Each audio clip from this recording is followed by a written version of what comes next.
Alright, so in this video we'll go over the procedure of how to graph a quadratic. Now we're not just going to simply sketch the quadratic, but we're actually going to graph it by finding the vertex, its roots, and the y-intercept. So the first thing we want to do is we want to find its roots. So the way to find the roots is we want to set our quadratic equal to 0 because our roots are our x-intercepts. So now our first step is always the GCF. Before we factor, we always want to find the GCF. So I'll say step 1 is GCF. So we're asking ourselves, is there a number that goes into each one of these coefficients evenly? And we can see that it will be 2. So we're going to divide the entire quadratic by 2. And what we get is negative x squared plus x plus 6. Alright, so that's what we get. So the next thing we want to do is we want to use our AC method. That is going to be able, we're going to use that to be able to factor this quadratic. So we use the AC method, and the AC method tells us what? We'll write that in a different color. The AC, oh, sorry about that. Let me just fix that. Okay, the AC method is negative 1 times 6, which comes out to be negative 6. So what are our factors of negative 6? Well, it can either be 6 and 1 and 3 and 2. Now, which one's positive, which one's negative? Well, our middle term right here, our B term, which is right there, is positive. It's a positive 1. So that means our larger number has to be positive. So we could say it's 6 and negative 1 and 3 and negative 2. And we know that the sum of those numbers would come out to be 5 and 1. So therefore, 3 and negative 2 are our choices. So we rewrite this as x plus 3 and x minus 2. And that equals 0. Now once we write that, we know that this can't be the right factors. Why is that? Well, we have this negative in front of the x squared. And when we FOIL this equation, this quadratic, it does not supply us with a negative x squared. So what do we have to do?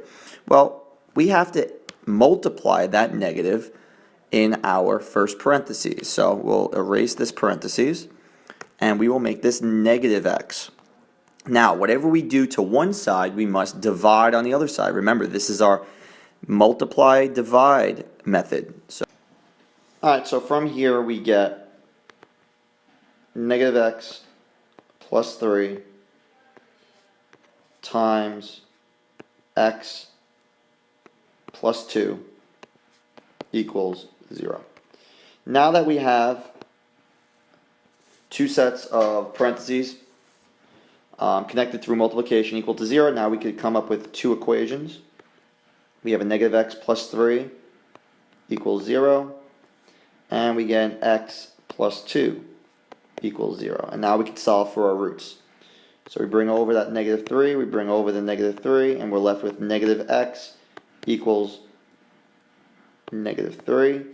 We divide by that negative 1, divide by a negative 1, and we see that x equals 3.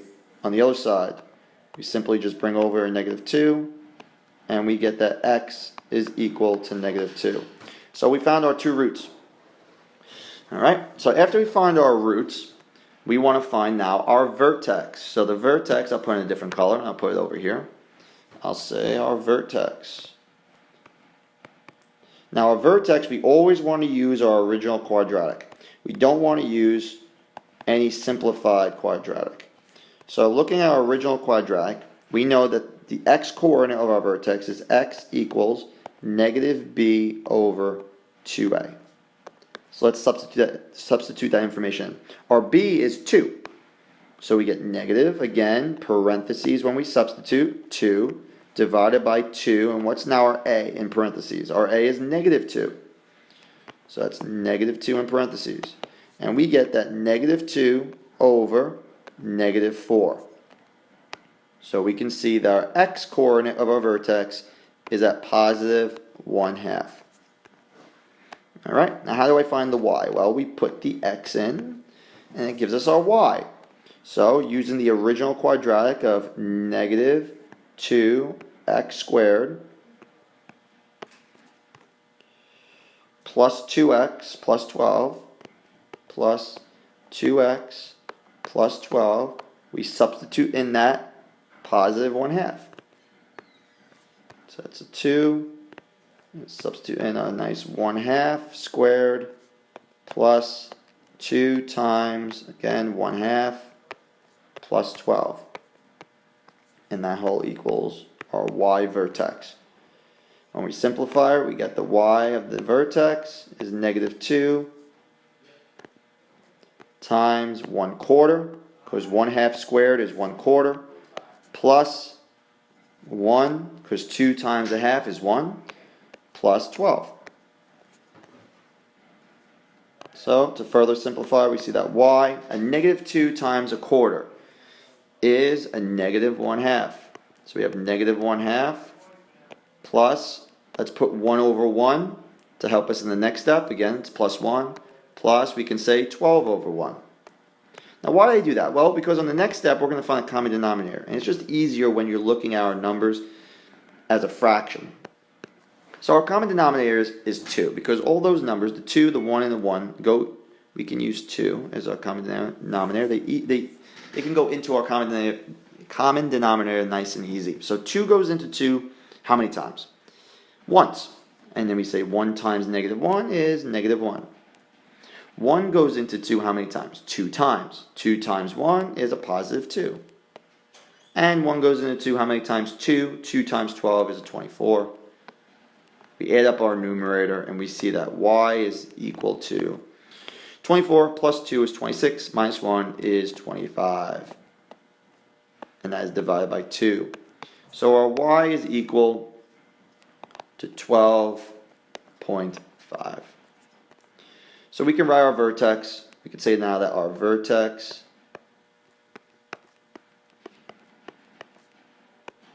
is equal to 1/2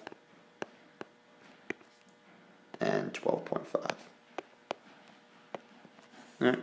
You know what? I'll just put 0.5 to keep it consistent.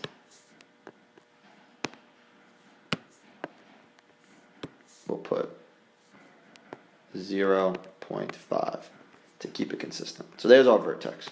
And I'll box it in. And you know what? While I'm boxing everything in, I'll box in our roots also, so we can keep everything in a nice ordered system. All of our points we need to know are boxed. And then finally, before we graph it, we need to find our y-intercept. So where should I graph? I'll save the graph on the bottom, so I'm going to put my y-intercept up here. Alright, so my y-intercept, let me change that up. Okay, my y-intercept. So what is my y-intercept? Well, my y-intercept is where my function, where my quadratic crosses the y-axis. So at what point does that occur? Well, that occurs when x equals 0. So we could say occurs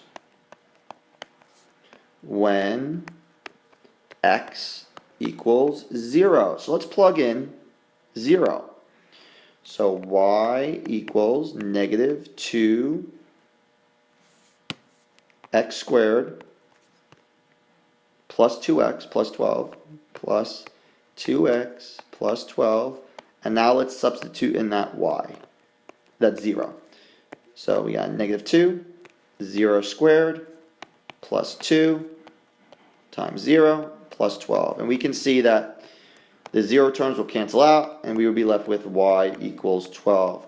So our x-intercept is 0, 12.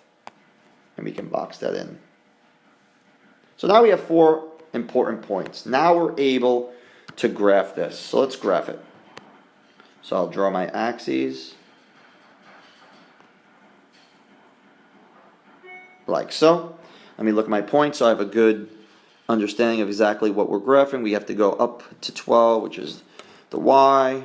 We need a 12.5. Alright, so let's make enough marks so we can do that. So if this is 1, 2, 3, 4, 5, 6, 7, 8, 9, 10, 11, 12. Let me have to go one more. 13. That's good. Now I'll fix my. There we go.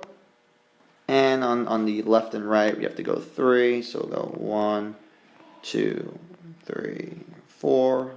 1, 2, 3, 4. Okay. And that should be good. Okay. So before we graph it, let's look at a couple of the things that we know we have to really focus on. We saw the quadratic as a -2. So our a value is negative, which means it's going to be an upside down parabola. What else do we need to know? Well, we need to know first our vertex. So let's put our vertex in first, and that's at 0.5 and 12.5. So we're going to go over 5 and up 12.5 to be right about here. So put a nice dot. There's our vertex. All right, let me do that in green so you can see what each point is. So I'll take that away. I'll put that in green. But here's our vertex, okay? Now our roots are zeros, or our x-intercepts, I'll make in yellow.